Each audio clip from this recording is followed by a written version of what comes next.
Sama dengan tadi, ketika level cinta kita benar-benar cinta, maka kita lihat ya analogi tadi dengan bagian yang ini. Ketika kita cinta, maka kita akan melakukan tanpa kita bertanya.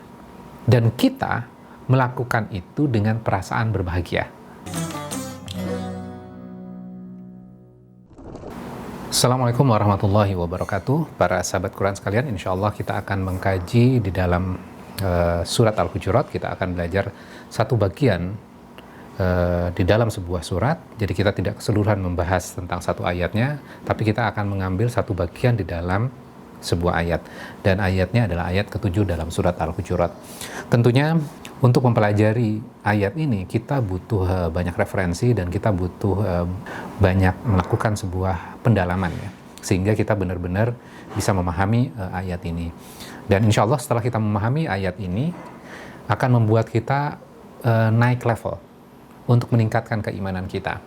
Dan bagaimana caranya? Tentunya Al-Quran itu selalu membimbing kita untuk apa? Untuk kita mengetahui apa yang ada dalam Al-Quran, kemudian menambah pemahaman kita, kemudian kita mencoba menginternalisasi, kemudian cara pandang kita, tindakan kita, itu akan dipengaruhi dengan pemahaman kita itu.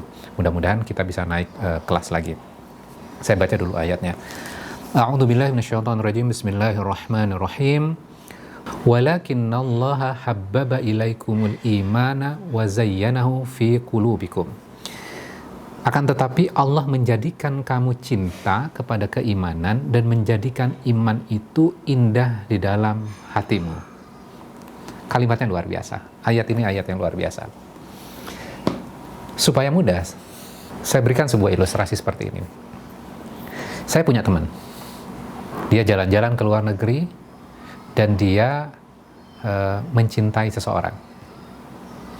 Kemudian ketika jalan-jalan, dia mencari hadiah yang cocok buat wanita ini. Dan ditemukan sepatu yang bagus, harganya mahal. Kemudian dia mencoba mencari ukuran, model, dengan harga yang mahal itu. Dan dia membelikan sepatu itu untuk calonnya. Padahal dirinya sendiri tidak membeli sepatu semahal itu. Tapi dia melakukan buat orang lain. Nah pertanyaannya, kenapa dia melakukan itu? Kalau kita melihat orang itu, kasihan banget sih. Ngapain membelikan sepatu yang mahal buat orang lain, sedangkan kamu sendiri aja nggak membeli dengan semahal itu. Orang yang membelikan ini akan mengatakan, nggak apa-apa. Saya ingin menyenangkan orang yang saya cintai. Dan dia melakukan itu happy-happy saja, dia bahagia saja melakukan itu. Tidak ada tekanan, tidak ada rasa tertekan untuk melakukan itu. Tidak ada rasa keterpaksaan. Contoh yang kedua adalah ada orang lain, aduh ngapain ya, saya harus membelikan calon saya sepatu semahal ini. Beda nggak dua orang ini? Tentu beda. Satu, yang pertama, contoh yang pertama adalah dia melakukan untuk membeli sepatu itu dengan sukarela dan dia happy melakukannya. Sedangkan orang yang kedua ini, dia masih mempertanyakan, kenapa sih saya harus memberikan hadiah semahal ini? Nah sekarang kita balik lagi kepada ayat ini. Allah mengatakan, walakinnallaha habbaba ilaikumul imana wa zayyanahu fi qulubikum. Akan tetapi Allah menjadikan kita habbaba, cinta. Cinta terhadap apa sih? Cinta terhadap iman. Jadi ini ada iman. Kemudian kita dibuat memiliki cinta terhadap keimanan ini dan menjadi bagian dalam diri kita. Kemudian setelah itu Allah menjadikannya indah di dalam hati kita. Jadi seringkali gini, ketika misalnya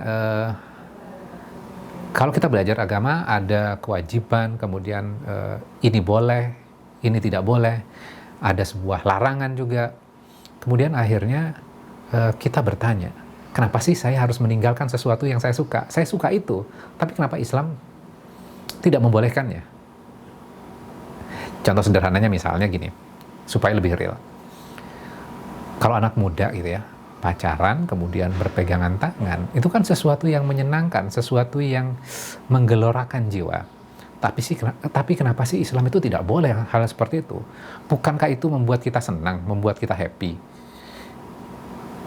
Nah, akhirnya apa? Akhirnya orang yang belajar kemudian akhirnya mengatakan dan bertanya, kenapa sih saya tidak boleh pacaran? Nah, sama dengan tadi, ketika level cinta kita benar-benar cinta, maka kita lihat ya analogi tadi dengan bagian yang ini. Ketika kita cinta, maka kita akan melakukan tanpa kita bertanya. Dan kita melakukan itu dengan perasaan berbahagia.